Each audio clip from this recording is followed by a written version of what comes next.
हे आमच्याबरोबर त्यांचे आजोबा आहेत, मुलांचे सगळ्यांचे आजोबा आहेत. काय करायचं आजोबांना? हे दुर्दैव आहे. हे आयुष्यात असं कधी घडूच नाहीये.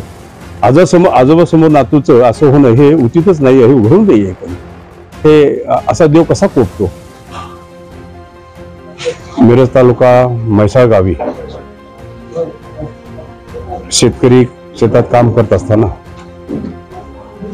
विजेची तुटलेली वायर पडून पाण्यामध्ये, पावसाचं पाणी साचल्याच्या पाण्यामध्ये त्याचा संवर्ग झाला आणि मुलगा काम करत असताना मुलाला शॉक लागला म्हणून त्याचा चुलत भाऊ तिथे गेला. चुलत भाऊ गेला तर त्याला शॉक लागला. त्यानंतर त्याचे वडील गेले, नातू गेला.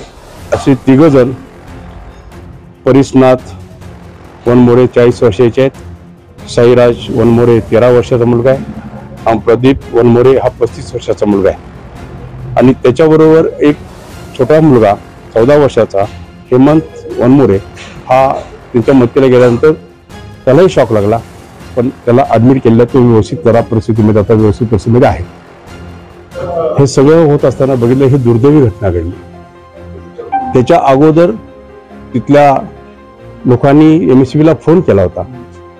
फोन केल्यानंतर एमएससीबीने फोन उचलला आणि फोन उचलल्यानंतर एमएससीबीने रिप्लाय दिला की तुमचं बिल पेड झालेलं नाही आहे, बिल पेड झालेलं नाही, त्यामुळं आम्ही ह्याला काय करू शकत नाहीये. हे अर्ध्या तासाच्या अगोदरच घडलं आणि अर्ध्या तासाच्या नंतर हा अपघात घडला. हा दुर्दैवी अपघात झाला. म्हणजे एमएससीबी किती कार्यक्षम आहे, एमएससीबी कशी काम करते हे आपल्याला त्यामध्ये दिसून आलं. ही गोष्टी आत्ताचीच गोष्ट अशी नाही, बऱ्याच ठिकाणी अशा गोष्टी घडत आहेत.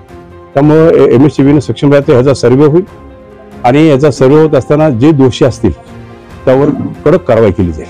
कोण अधिकारी असतील, कोण त्याला कारणीभूत असतील, त्यांच्यावर कडक कारवाई जाईल. तर त्या दृष्टिकोनातून ही दुर्दैवी घटना घडली. 3 मृत्यू झाले तिथं.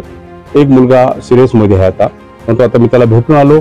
तो आता व्यवस्थित आहे, डोळे उघडतोय तो आणि त्याच्या भावना तो व्यक्त करतोय, पण त्यालाही ते फिलिंग आहेत सगळ्या. हे आमच्याबरोबर त्यांचे आजोबा आहेत, मुलांचे सगळ्यांचे आजोबा आहेत. काय करायचं आजोबांना? हे दुर्दैव आहे. हे आयुष्यात असं कधी घडूच नाहीये. आजोबासमोर नातूचं असं होणं हे उचितच नाही, हे घडून नाहीये कधी. हे असा देव कसा कोपतो? हा एक उदाहरण. तर त्या दृष्टिकोनातून आज या कुटुंबियांना खूप मोठा आघात झालेला आहे. परमेश्वर त्यांना ताकद देव, आजोबांना ताकद देव की परत कुटुंब व्यवस्थित राहण्यासाठी. आज पालकमंत्री या नात्यानं आम्ही सगळे लोक, जिल्ह्यातले सगळे लोक असतील, तालुक्यातले सगळे लोक, आम्ही यांच्या कुटुंबाबरोबर आहोत.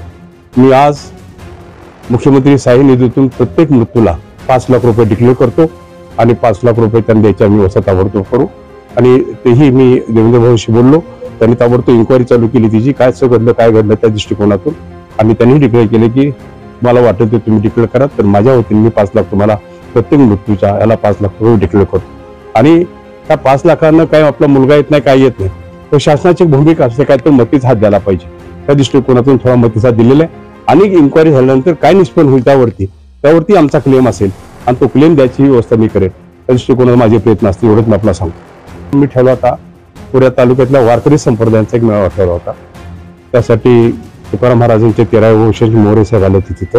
आमचे बंधू अशोक खडे तिथे आले होते. पण असंच घडल्यानंतर कार्यक्रम होणं उचित नाहीये, तर तो कार्यक्रम मी कॅन्सल करून टाकला.